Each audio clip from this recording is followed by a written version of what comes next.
Evangelho de Jesus Cristo, segundo escreveu Marcos, o capítulo 11 e o versículo 22.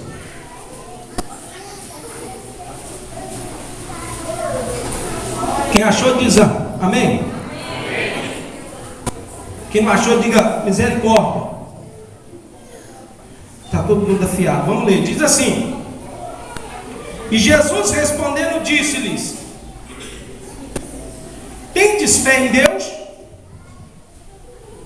Porque em verdade vos digo que qualquer que disser a este monte, ergue-te e lança-te no mar, e não duvidar em seu coração, mas crer que se fará aquilo que diz, tudo o que disser lhe será feito.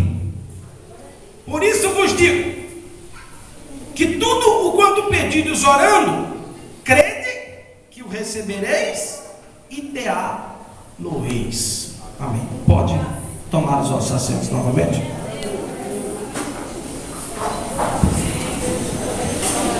Irmãos, nós vemos que a festividade ela traz por tema a atenção do ouvinte à voz do Senhor, a voz da palavra. E não há caminho melhor para um verdadeiro servo, não há forma melhor para um verdadeiro servo ele conseguir alcançar os seus objetivos e os seus privilégios no Senhor, se não ouvir atentamente a voz de quem o manda, de quem o coordena. Ouvir a voz do seu pai, os conselhos do seu pai,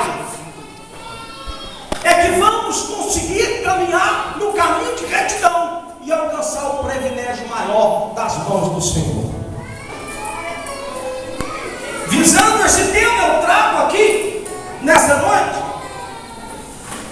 3 qualidades de um verdadeiro servo.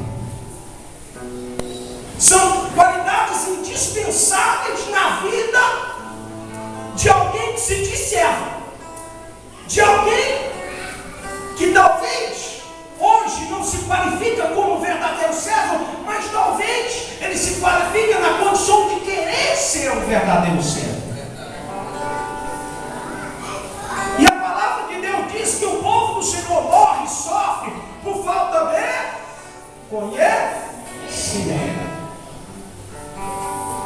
A palavra de Deus, irmãos, ela não foi feita para ser jogada aos porcos como uma pedra jogada dentro de um local que ninguém vai dar valor. O valor que Jesus quer representar dentro da sua escritura não é um valor, irmãos, em moedas de ouro, ou em prata, ou em dinheiro. O valor que Jesus, irmãos, quer nos mostrar acerca de nós valorizar o que é precioso é na obediência, em praticar, em não jogar fora aquilo que o Senhor tem nos atribuído em palavra de poder e unção. Sabe o que eu quero dizer uma coisa?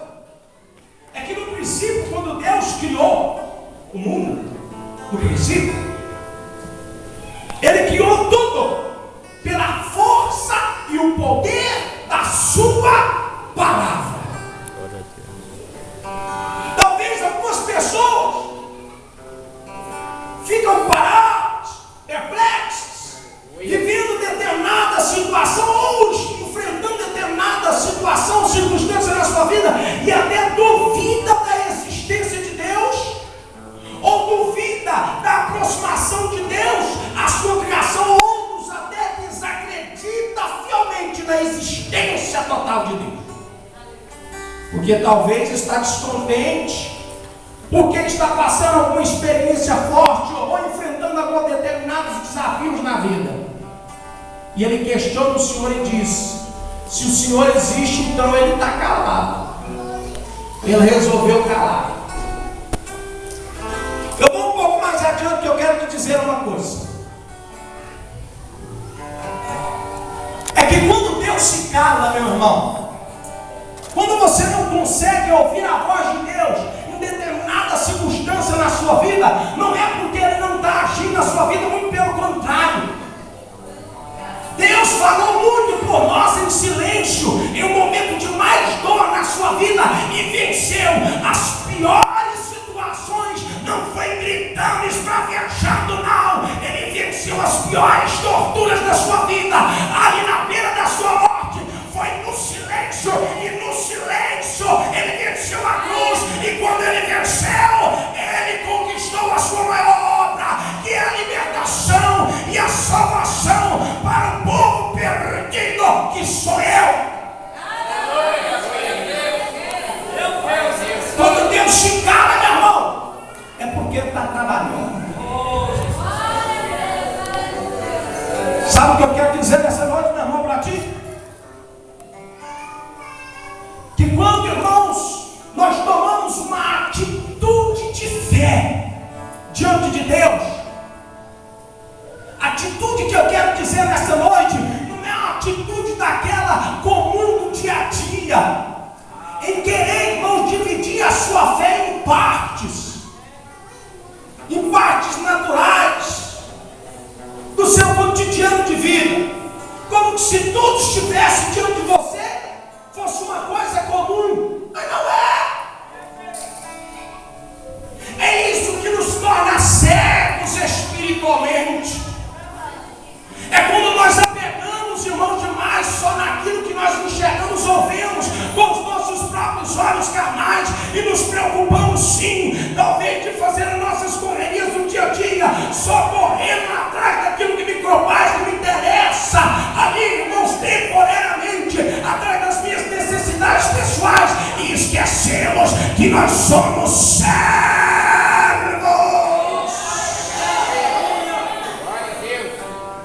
Esquecemos que nós um dia levantamos a nossa mão, obreiros e pastores e pastoras, e assumimos diante de Deus, por livre e espontânea vontade, um compromisso de ser servo de Deus. Hoje nós vemos diferente. Hoje nós vemos muitas pessoas impondo condições para servir a Deus. Esse não é o verdadeiro servo que Cristo diz na sua palavra. Esse não é o verdadeiro servo que Cristo ensina na sua palavra. O verdadeiro servo, irmãos, em prontidão, em atitude de fé, ele não está aqui para questionar a vontade do seu Senhor, a não ser executar a ordem e ouvir a sua palavra e decidir a um só, irmãos, objetivo, a caminhar retamente de acordo com a ordem celestial para o qual você foi propositado por Deus. Aí nós vamos aprender a exercer uma coisa importante na nossa vida, uma qualidade de fé eficiente, eficaz, poderosa. Sabe por que talvez hoje nós não vemos curas e milagres? Por que nós não vemos hoje paralítico levantar? Por que nós não estamos vendo manifestações espirituais sobrenaturais? É porque o povo, irmãos, e a igreja, principalmente as recadas de Deus para mim, é para você, é para nós que estamos aqui, irmãos, é um despertamento. É porque o povo de Deus, irmãos, se deixou desmolecer. O povo de Deus não quer buscar, o povo de Deus não quer orar, o povo de Deus não quer ter compromisso com as responsabilidades que assumiu diante de Deus, e é isto que tem afastado a unção do Espírito Santo das igrejas.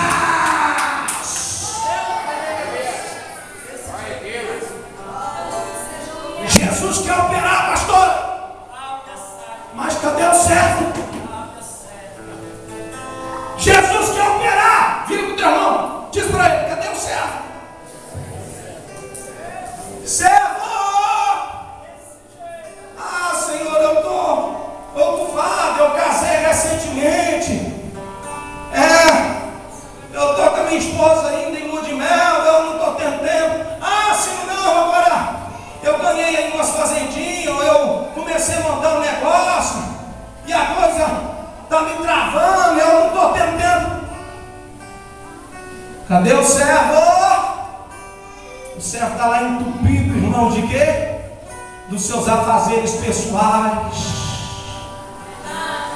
E com isso, a cada passo, a cada momento, se cegando espiritualmente ainda mais e se esfriando na fé, na culpa de Deus, não. Porque, meu Deus, o Senhor está em silêncio. Olha aí, pastor. Por que será que Jesus está em silêncio? Sabe por que Jesus está em silêncio? Porque Ele está esperando uma atitude de fé sua. Ele está esperando uma atitude de fé minha. Ele está esperando uma ação minha de reconhecer aonde está a minha posição como servo, como serva, reconhecer que sou negligente e voltar novamente e reassumir o posto o qual Deus lhe ordenou.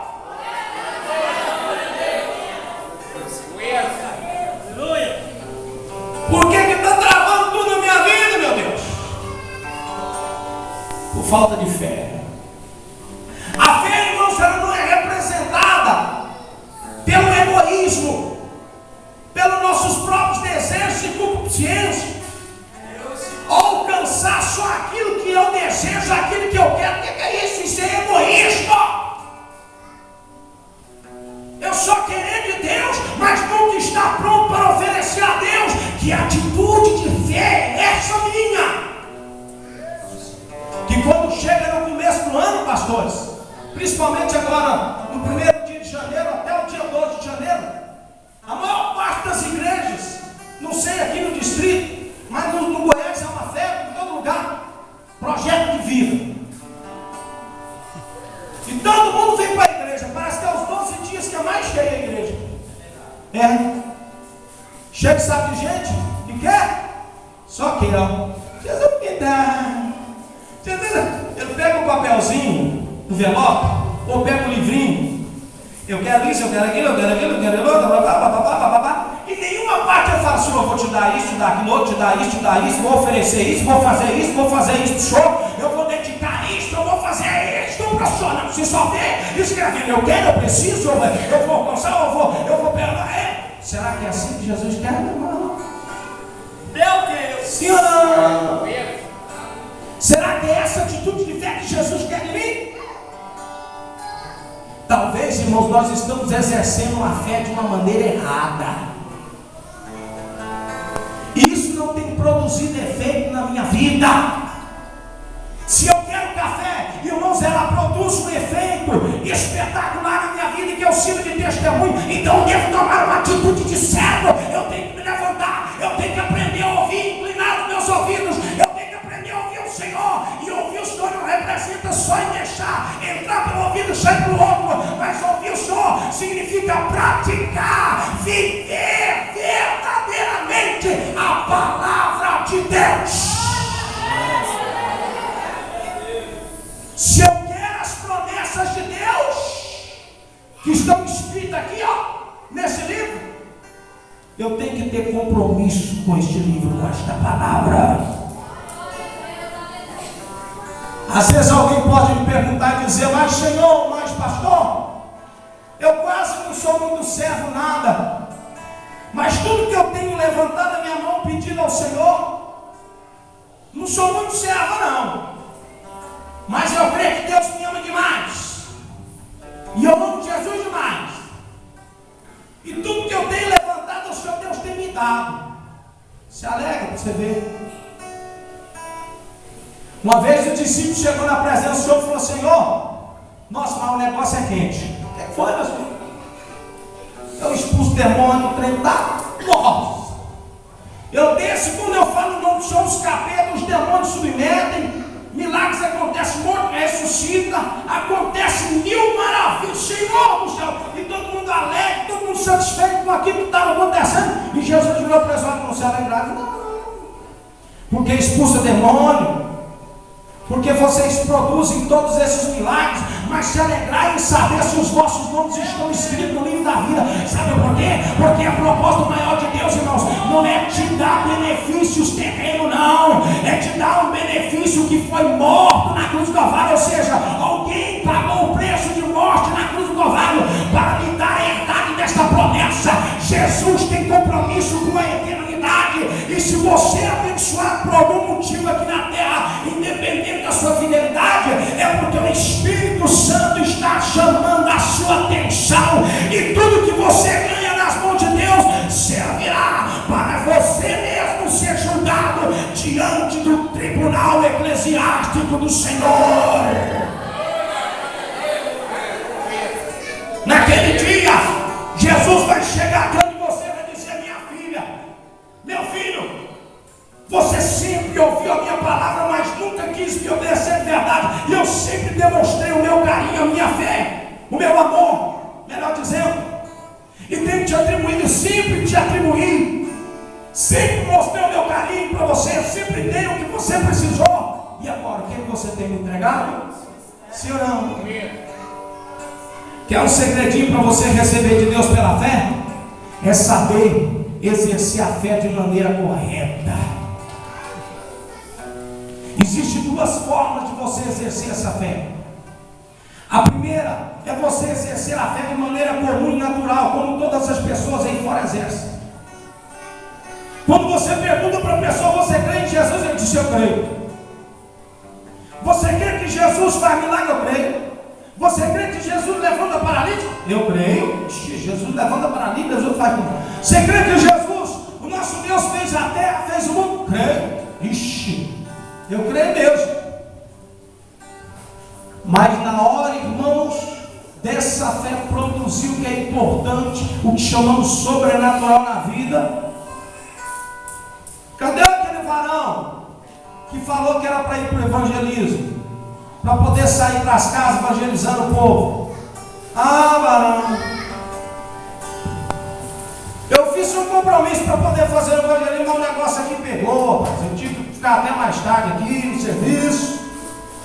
Poder no domingão. Ah, varão, mas só hoje para me descansar, o negócio está feio. Eu não vou poder ir não. As irmãs: bicho, mas eu tenho tanta obrigação. Vou te falar um negócio. Pastor, eu não estou podendo não. Receber o chamado de Deus não. A coisa está feia para mim. Eu tenho tanta responsabilidade, mas é que você assumiu no princípio, quando você conheceu Jesus, não tem cumprido. E o que Jesus vai cobrar de você é isto. Cadê a nossa atitude de fé? Sabe, irmão, nós temos que aprender a exercer a fé, não é de maneira comum, não, é de maneira sobrenatural. Não é só crer nos milagres de Deus, não é só crer em Deus, não. É fazer com que tudo aquilo que Deus fez no passado aconteça agora, neste momento, no presente. E eu vou mais adiante. Você não pode se confortar em só ser um beneficiário de Deus, não. Você tem que ser vaso, você tem que ser servo, você tem que transbordar, você tem, irmãos, que buscar para que as pessoas possam receber através de você.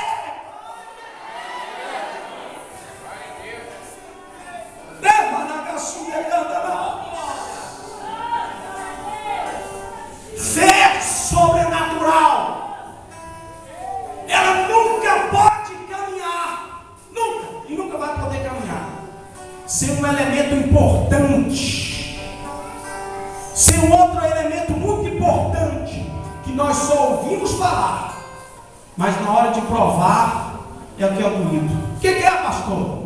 É uma palavrinha pequenininha. É amor. Oh, meu Deus. Vira para o teu irmão: você ama Jesus? Em Coríntios 13, primeiro diz assim, ó: ainda que eu falasse as línguas dos homens e dos anjos e não tivesse o amor, seria como metal que soa, como sino que tine. E ainda que tivesse o dom de profecia e conhecesse todos os mistérios e toda a ciência, e ainda que tivesse toda a fé, de maneira tal que transportasse os montes, e não tivesse o amor, nada seria. E ainda que eu distribuísse toda a minha fortuna para os sustentos dos pobres, e ainda entregasse o meu corpo para ser queimado, e não tivesse o amor, nada O amor é sofredor, é benigno. O amor não é invejoso. O amor não trata por leviandade. O amor não desobedece. O amor se porta com indecência, não busca os interesses, não se irrita, não sustenta o mal, não folga com a injustiça, mas folga com a verdade. Tudo sofre, tudo crê, tudo espera e tudo suporta. Antigamente o pastor falava de vigília, começava meia-noite, termina 6 horas da manhã. Vigília hoje é 9 horas, estourando meia-noite. Pode passar não. Sim ou não? Se eu estiver mentindo, diga, é mentira, pastor. Eu não vou achar ruim não. Agora deixa eu dizer uma coisa para você.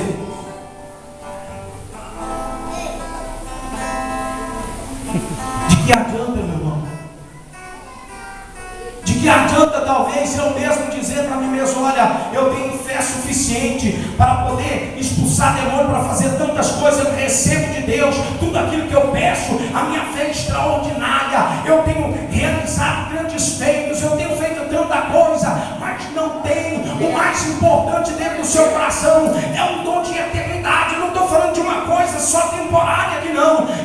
Você pode até mesmo expulsar demônio, curar enfermo, receber tudo pela fé. A base da fé aqui na terra não é impossível, porque diz a palavra que tudo é possível àquele que crê. Mas o que adianta você exercer toda essa confiança, toda essa certeza de fé, para poder receber de Deus os seus benefícios, mas não entregar a Ele o que nós somos devedor? A palavra de Deus diz que ninguém devage alguma coisa alguma, a não ser o mesmo amor que eu te mostrei.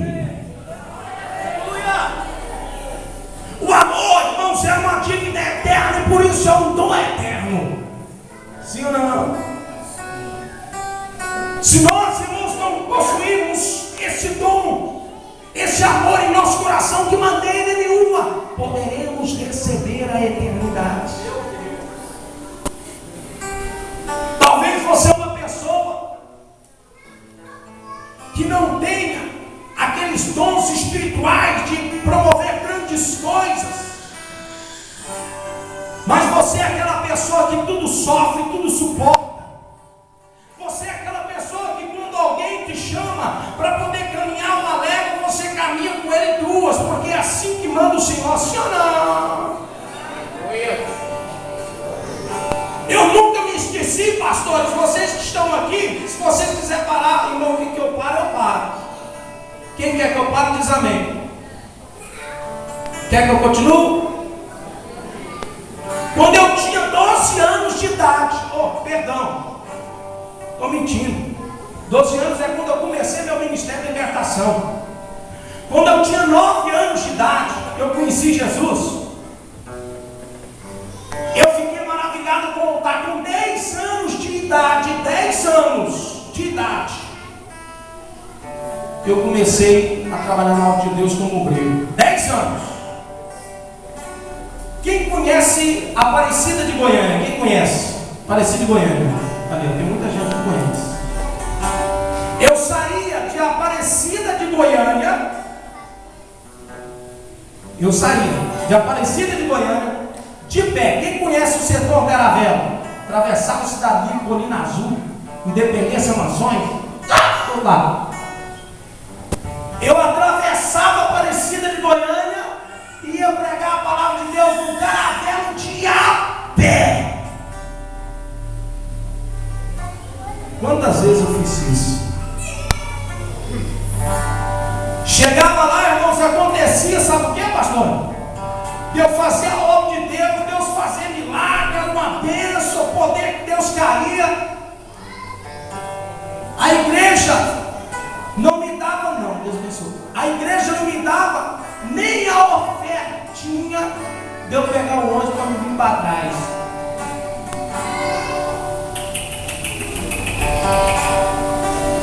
Hoje os missionários só querem fazer a obra se for de jatinho. Sim ou não? Pastor, se tiver um carrinho importado, porque eu nasci. Esses tempos atrás agora, eu não vou dizer o nome do cidadão aqui, por ética, mas é um cidadão muito conhecido nosso. Nós vemos direto o vídeo dele, temos muito DVD, eu sei que dentro da sua casa tem ele, um DVDzinho dele, ou você já ouviu ele muito pregar. Muito conhecido, nosso. E nós agendou ele para poder trazer a palavra lá em Anápolis, arrumamos uma área para ele lá, que era da base aérea. Puxamos uma despesa de rabeira alta. Ele veio por 18 mil a palestra com um colega lá, de outra igreja, e aí nós pegamos a rabeira com ele, tivemos que pagar 5 mil. E quando ele chegou de avião no aeroporto de Goiânia, mandamos um varão para poder buscar ele lá. Quando o varão foi buscar ele lá, o carro dele era mais simples, ele falou que só poderia vir de Honda Civic para cima, porque é o carro mais seguro. Ele não pode andar em carro que não tem estabilidade. Mas deu uma vontade de falar para esse homem ir embora. Mas como estava lá aquele povão esperando, eu falei, é um jeito. Nós caçamos, os irmãos caçaram um Honda Civic lá para buscar o homem. Eita! Nós tivemos que arrumar um Honda Civic para pegar o homem para levar. Irmão, deixa eu dizer uma coisa para vocês aqui, ó. Meu Deus do céu. Não estou tocando porque eu não estou falando o nome dele, estou falando o defeito. E sabe o que aconteceu? Eu estava em cima do altar, estava eu, meu pastor presidente, estavam mais outros pastores amigos da gente. Quando ele pegou a palavra, só faltou os irmãos ou as irmãs jogar, como lá naquelas festas do Dani, eles pegam e jogam calcinha, jogam tudo, não é? Só faltou acontecer isso, porque o resto...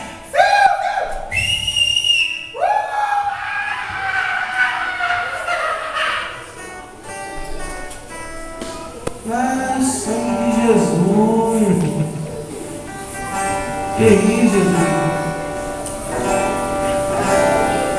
Aí eu peguei, meu pastor presidente estava comigo, levantou, deu uma olhada para mim, eu dei uma olhada para ele. Vamos deixar o altar aqui só para ele, vamos descer. Nós descemos de fileirinha, um atrás do outro. Ele ficou lá. Ficou lá só ele lá no altar. E nós descemos, foi lá por detrás, lá sentamos lá no banco lá de fora e ficamos aguardando o culto acabar para poder mais pagar para ele o que foi combinado, acabar com aquilo. Nunca mais nós fizemos evento para chamar. Eu sei que todo servo, irmãos, na sua caminhada, na sua jornada de fé, comete erros. Quem sabe hoje ele não mudou esse estilo de vida? Espero que sim, porque senão naquele último dia vai ser ruim a história. Nós precisamos de quem, irmãos, para fazer a obra?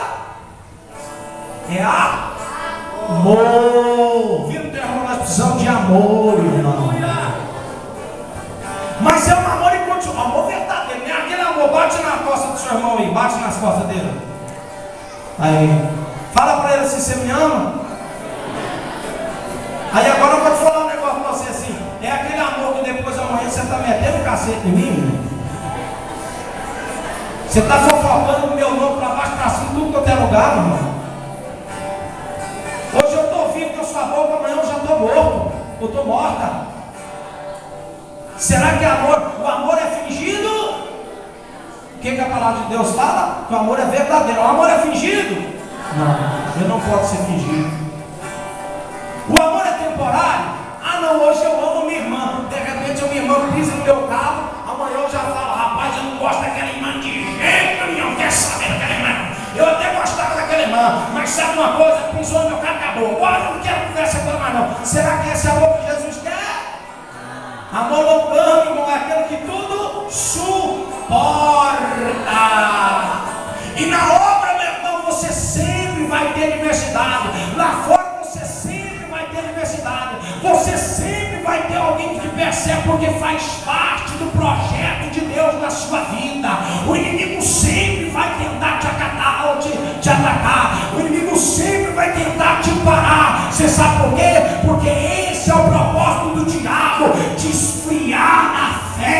te enfraquecer na fé, te desesperançar da fé, para que você abandone o amor de Cristo.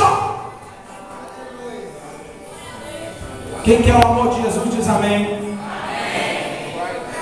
Mas como podemos amar a Deus se não estamos prontos para poder sacrificar a Deus? Abraão, irmãos, quando foi chamado pelo Senhor, Deus colocou Abraão em prova, quando disse: olha, você vai pegar o único bem de valor total que você tem e vai me sacrificar. Ele disse o quê? Vai pegar o teu filho, vai me entregar ele no holocausto. Quantas pessoas, irmãos, que deixam de servir mesmo verdadeiramente Jesus de verdade, porque não tem capacidade de renunciar a determinadas coisas para verdadeiramente amar a Deus em verdade e em espírito.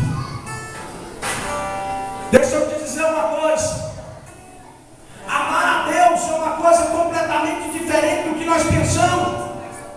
Quando a palavra de Deus diz que aquele que está no Senhor e não estiver pronto para abandonar pai, mãe, filhos, para seguir a Ele, para viver a Ele, não é digno dele, Ele não está dizendo de forma legal e interpretativa que você deve largar a sua companheira, o seu companheiro, ou abandonar os seus filhos, mas principalmente se retrata na condição da pessoa não colocar a sua família como barreira de empecilho para que você não possa servir ao Senhor.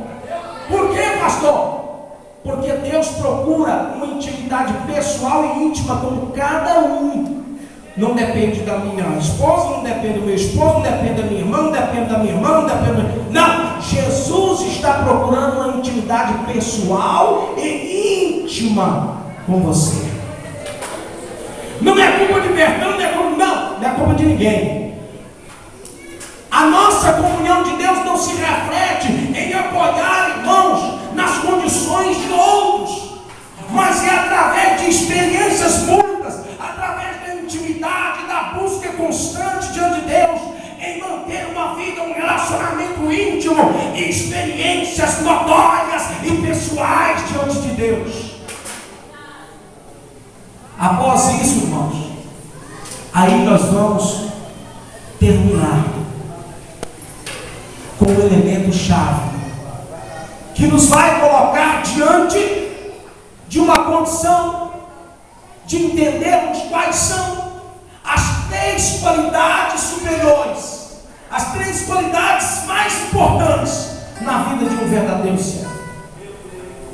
Não adianta a pessoa ter fé, ter dons espirituais, mas não ter amor.